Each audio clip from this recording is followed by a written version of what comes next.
Just when the world thought it couldn't get any worse, William and Harry's feud burst into full public view, ripping the veil off the royal facade.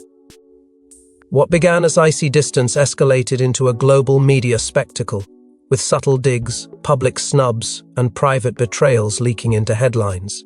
But behind this chaos, a silent figure was watching and preparing to act. Before we go deeper into what this really means for the royal family, make sure to subscribe so you don't miss a single update. The tension had been simmering quietly for years, but it finally cracked beneath the weight of public scrutiny. What once passed as dignified detachment turned into overt disdain.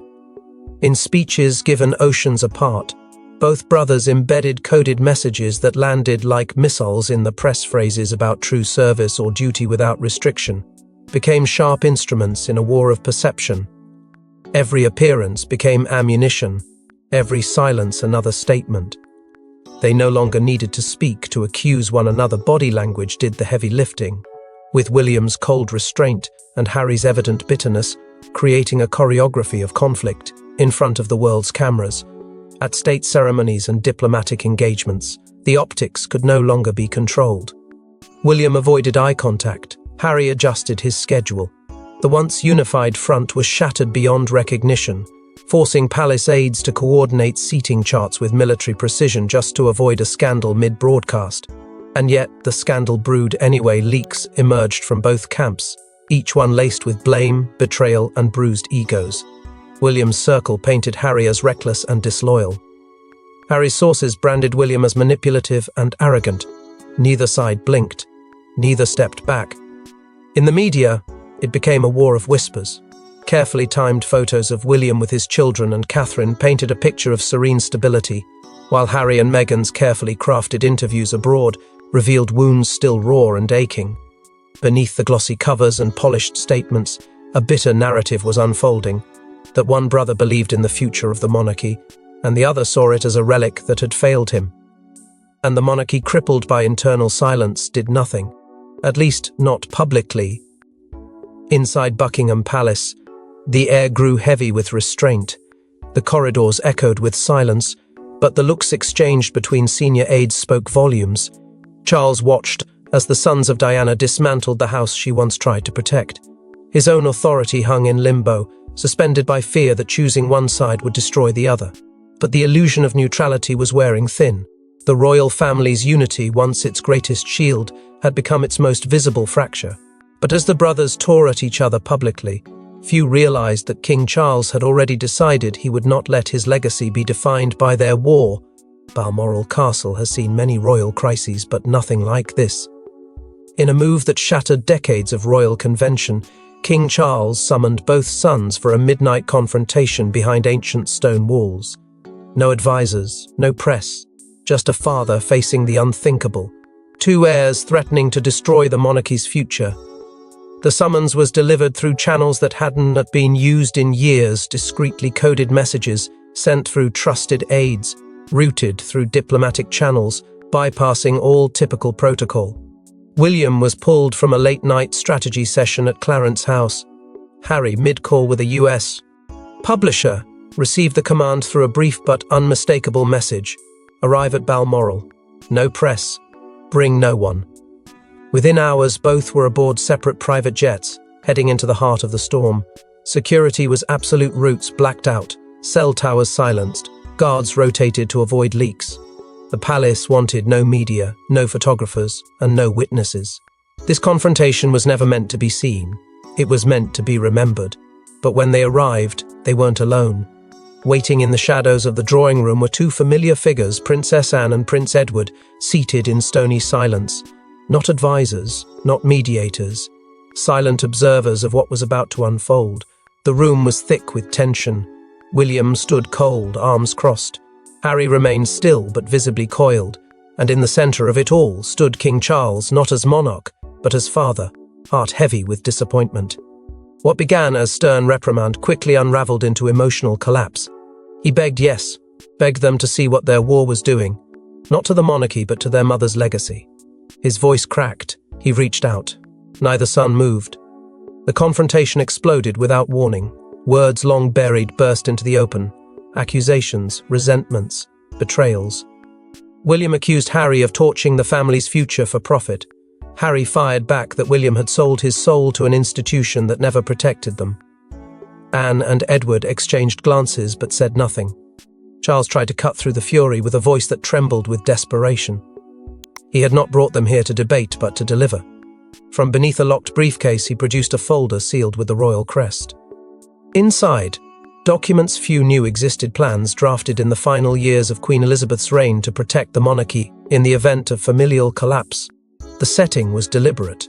Balmoral had always been the Crown's quiet retreat, but now its cold stone walls bore witness to a conversation that could break the Windsor line forever or bind it back together. Charles made it clear. The war ends here. No cameras, no statements, no more leaks. Was the monarchy's last breath of internal control before the public devoured it whole. And to make it stop, he would go further than anyone expected. But what Charles demanded next would shake not just his sons but the entire royal structure beneath them. There were no veiled threats this time. King Charles laid it bare: end the war, or be prepared to relinquish all ceremonial power, patronage and future royal involvement. For the first time, the monarch invoked Appendix Windsor IV, a sealed protocol drafted in Queen Elizabeth's final months to deal with internal mutiny. It was a moment laced with finality. Charles didn't raise his voice, but the room froze under the weight of his ultimatum. Appendix Windsor IV, long whispered about in private royal circles, but never before acknowledged, had been prepared by the late Queen herself, anticipating a future fractured by ego, distance and rebellion. The document outlined a contingency framework that gave the reigning monarch absolute discretion to suspend titles, duties and privileges if internal conflict endangered the integrity of the crown. And now, with William and Harry at the brink of destroying everything, Charles unlocked its power. The announcement struck like a hammer. William, ever the strategist, was stunned. He hadn't anticipated that his father would weaponize the Queen's final decree against him. He accused Charles of betrayal, of equating his defense of tradition with the disruptive campaigns of his brother. The bitterness in his voice revealed a deeper wound, one tied to inheritance, loyalty, and the ghost of Diana. Across from him, Harry sat silent but seething. His rage wasn't loud, it was deep. He stared at Charles with an expression not of shock, but of recognition. This, he seemed to say, was the monarchy he had warned the world about. Charles, however, didn't flinch.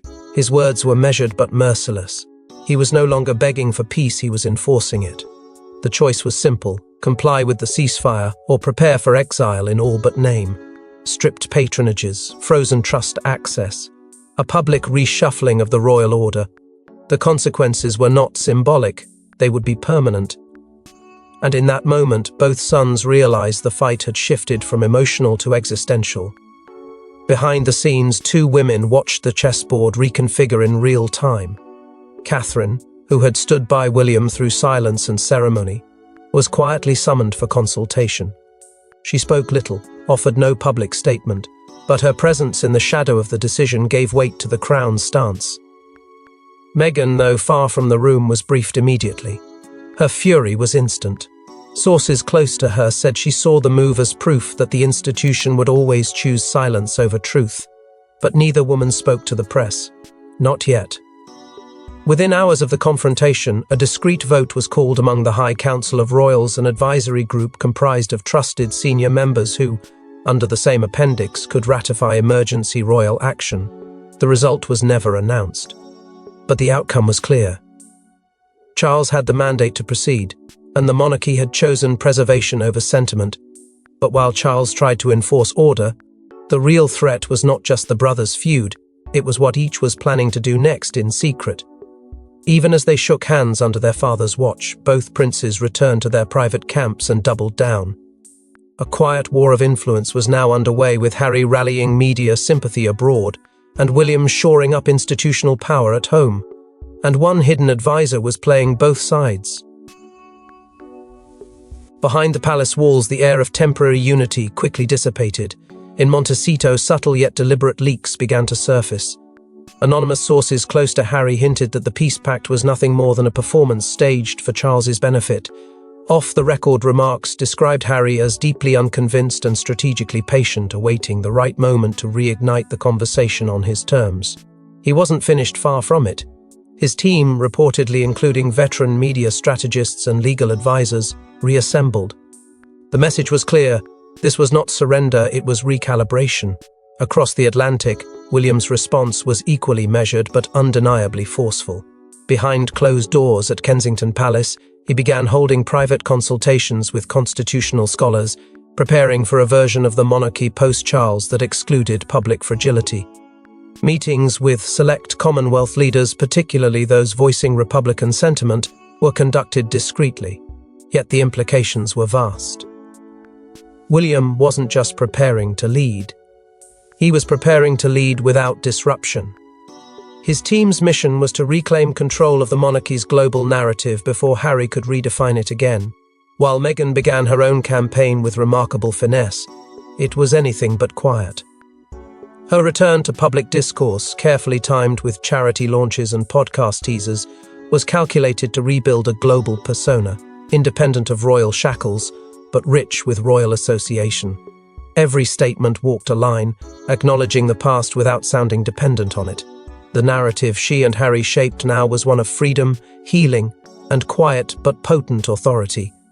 Each public appearance, each word spoken, was designed to draw attention not to the feud, but to the philosophies behind it. Meanwhile, Catherine maintained a silence so deliberate it shook even seasoned courtiers. Her absence from interviews, her refusal to weigh in, her neutral expressions at public events, they were all interpreted as statements of their own. For some, she was the calm anchor of a crumbling family. For others, her silence carried the cold sharpness of silent judgment. She had not taken a side, but the palace knew precisely how dangerous her quiet influence could be. Where Catherine stood, the public often followed. Then came a stunning revelation from inside the palace itself. A royal aide, previously considered minor in the chain of command, was found communicating separately with both camps. Emails traced, messages uncovered. This aide, whose name was never publicly released, was suddenly reassigned to a remote foreign post, with no formal explanation. Behind closed doors, accusations of espionage flew. Was this aide a double agent, or a desperate mediator caught in the crossfire? No one would say. Security measures inside the palace intensified. Phone lines scrambled. Access to family archives limited. Trust, already scarce, vanished. Each brother now operated in a state of barely concealed paranoia. Every word spoken in public was weighed against private strategy. Every silence was suspect. And in this charged atmosphere, one thing became terrifyingly clear: peace was never real. It was a pause, and it would not last. And then, from the shadows of royal memory, a ghost from the past emerged, forcing both brothers to confront the cost of their feud. When a never-before-seen private documentary of Princess Diana surfaced containing messages to both sons, the entire nation held its breath. But instead of healing wounds, the footage sparked deeper divisions. For the brothers, it was no longer just about themselves, it was about whose version of Diana the world would believe. The footage arrived like a thunderclap, unannounced and utterly disarming. An anonymous source leaked it to an international news outlet, home video never meant for public eyes. In it, Diana appeared vulnerable, raw, and heartbreakingly direct, speaking not to the camera, but to her sons, who were then just boys.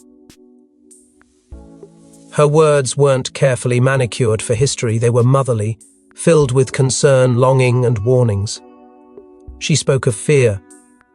Fear that the institution would one day pit them against each other. She begged them to remember their bond, to never let the palace walls silence their hearts. But that plea, decades later, would become the very wedge that drove them apart. The timing was explosive. As reports confirmed that a key clip would be featured in Harry's upcoming US documentary, shockwaves tore through the palace. William, blindsided and furious, viewed the move as a betrayal so deep it fractured something permanent. He accused Harry of exploiting their mother's memory, of turning a sacred moment into a global weapon. For William, Diana belonged to the realm of reverence. For Harry, she was the root of his rebellion, and her voice, silenced for so long, had now become his greatest vindication. Inside Buckingham Palace, panic ignited. The footage's legal ownership was murky, its existence known only to a handful of Diana's confidants. Senior officials scrambled to assert copyright claims, but the damage had already begun. Global news cycles erupted with headlines. Social media drowned in tributes, analysis, and outrage. Diana was trending worldwide, not as a quiet legacy, but as the center of a modern war between her sons. The very person who once held them together was now being used as the battleground. Amid the chaos, another blow struck quietly. A private letter from Charles written years after Diana's death surfaced from a collection of personal correspondences that had never been catalogued.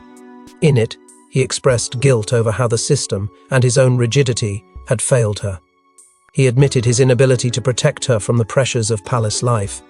The letter, never meant for public view, was leaked without attribution. Whether it was an act of sabotage or a desperate appeal for empathy, the effect was devastating. Charles, already weakened by the feud and fractured loyalty, now carried the weight of a past he could no longer control. Lines were drawn in public. Some rallied behind Harry, claiming his actions honored his mother's voice. Others backed William, demanding that grief not be turned into content. The monarchy's foundation trembled not just from the division, but from the realization that Diana's ghost was no longer in the background. She had returned, not as a memory, but as the central figure in a war that had no clear end. With the monarchy's foundation trembling, it wasn't Charles who stepped in next, it was someone no one expected. While the royal men waged war in public, Catherine made her move behind closed doors. Her quiet influence, often underestimated, turned decisive.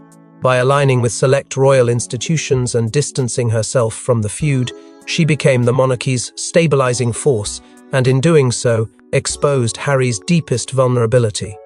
Amid the chaos and headlines, Catherine operated in silence, but it was not passive silence. Behind the walls of Windsor, she began holding private meetings with the Crown Chamber, a rarely mentioned advisory body, responsible for safeguarding the royal household's future. She also engaged directly with the Windsor Foundation, an influential entity overseeing long-term philanthropic strategy. These sessions were unannounced, off the record, and deeply strategic. Her input wasn't just ceremonial, it was authoritative.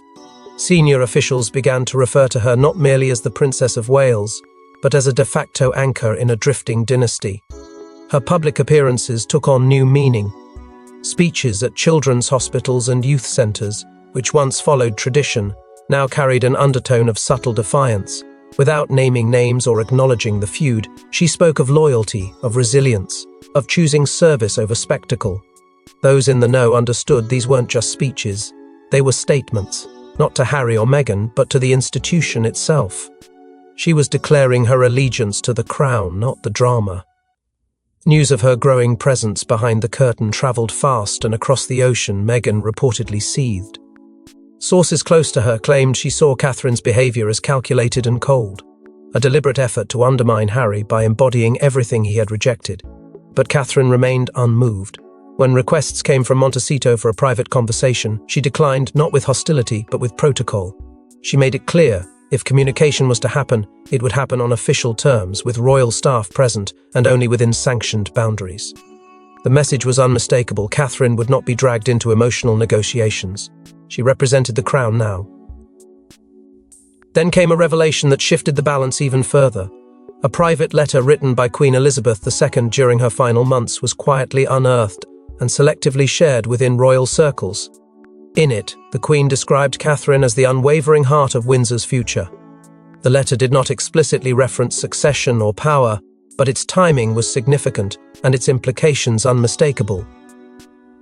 It was as if the late monarch had anointed her in spirit, giving Catherine a moral authority no one else could claim. Whispers began to circulate about an unprecedented new role. Though never confirmed publicly, palace insiders suggested Charles was preparing to name Catherine as Royal Matriarch Delegate, a title that, while unofficial, would elevate her to a position of internal supremacy during periods of unrest or transition. The idea alone caused tremors.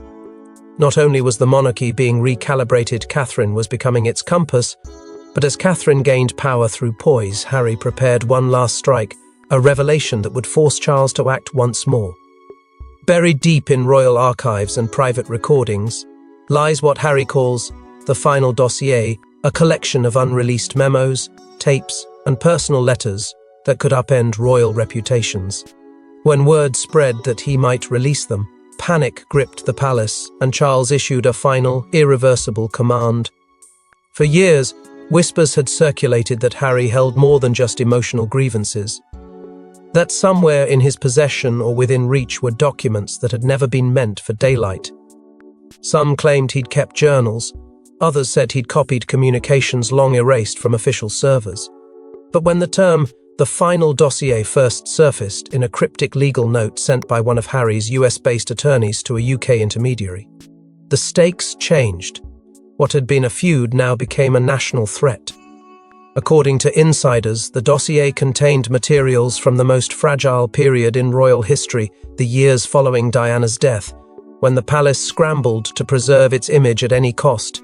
Among the most volatile claims were recordings said to involve Charles and Camilla in conversations that, if made public, would not only damage their reputations but reopen wounds the monarchy had tried desperately to seal. One particular letter, allegedly written by Charles to a senior aide, described his regret over choices made during Harry's upbringing, a document that, in isolation, could be devastating.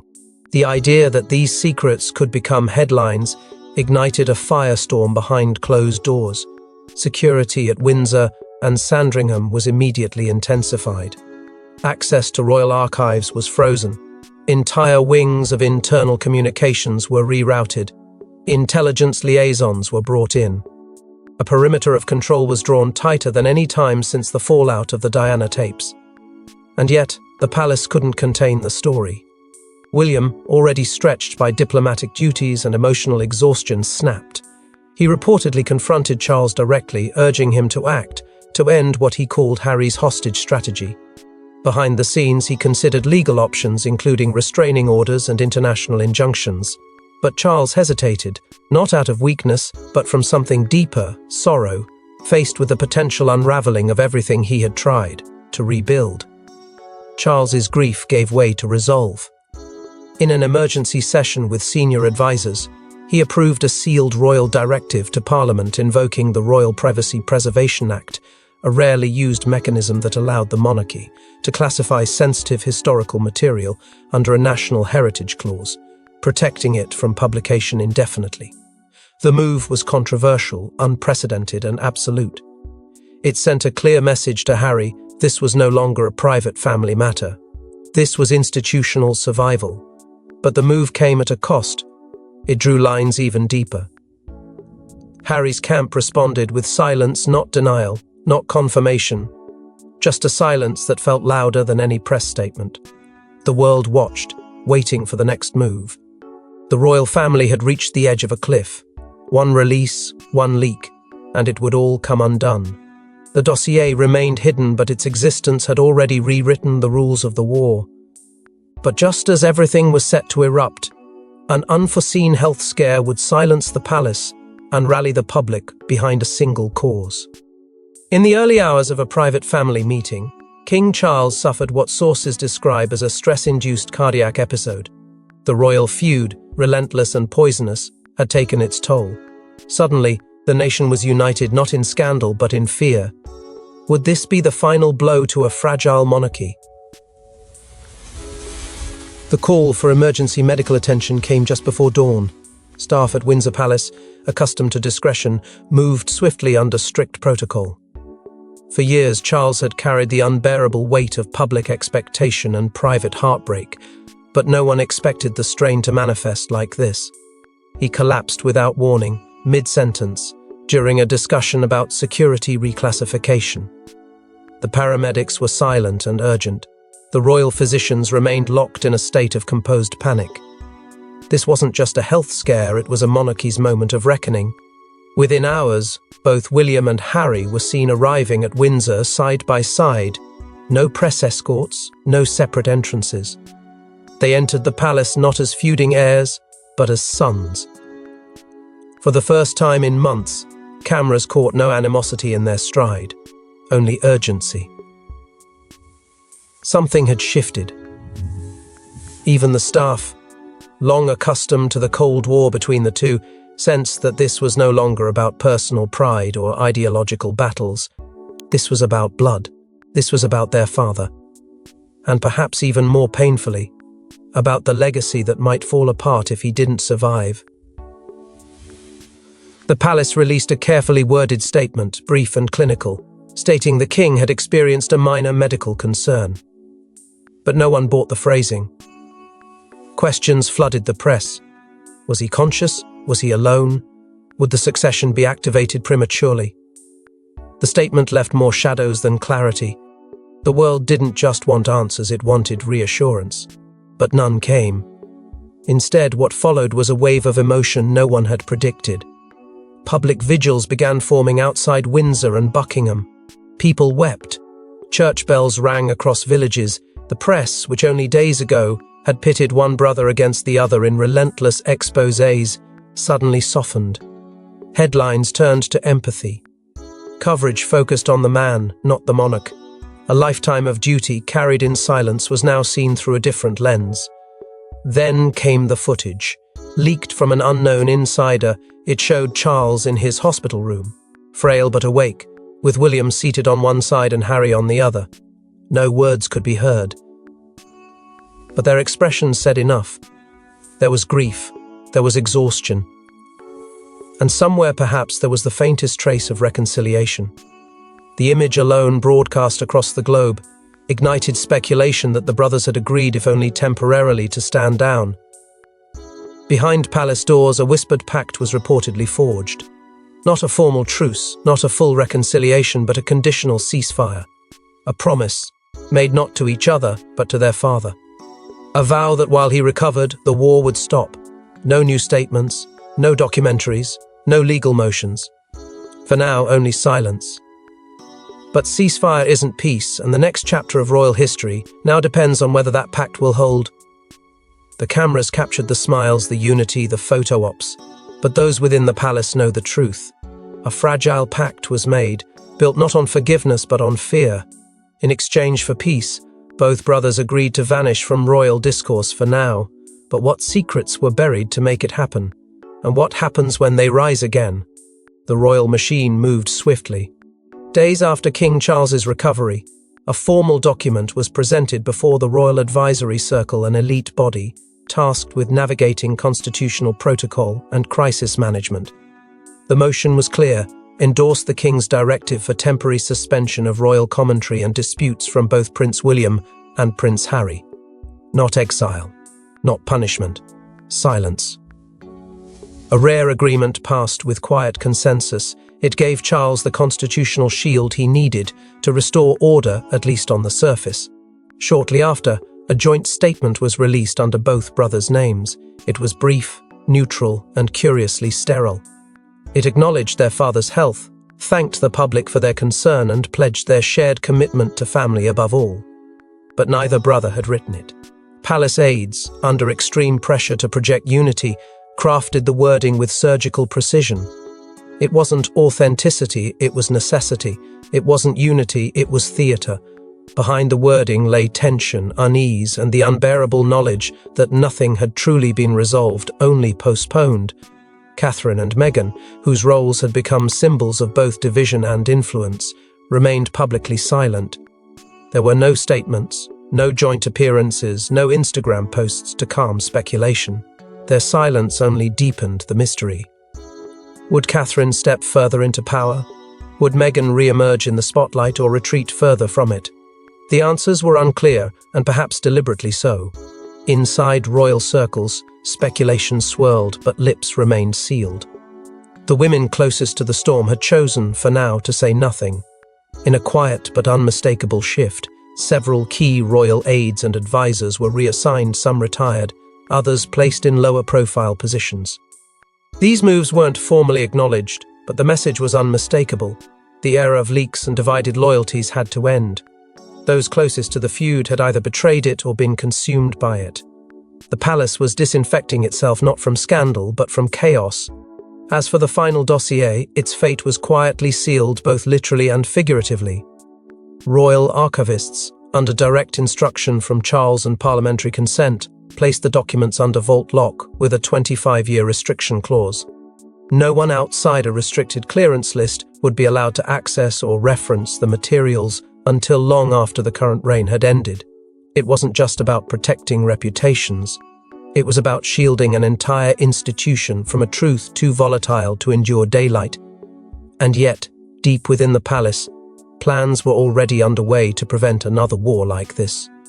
A rumored internal initiative known only as Project Clarion began taking shape, a full-scale rebranding of the monarchy for the next generation.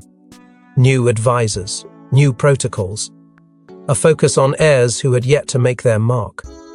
The mistakes of Charles's sons would become the blueprint for avoiding collapse with the next royal wave. It wasn't reform out of progress, it was survival through reinvention. Before we go deeper into what this really means for the royal family, make sure to subscribe so you don't miss a single update, because peace in the monarchy has always been temporary. Thanks for watching. Please don't forget to like and subscribe, and we will see you in next one.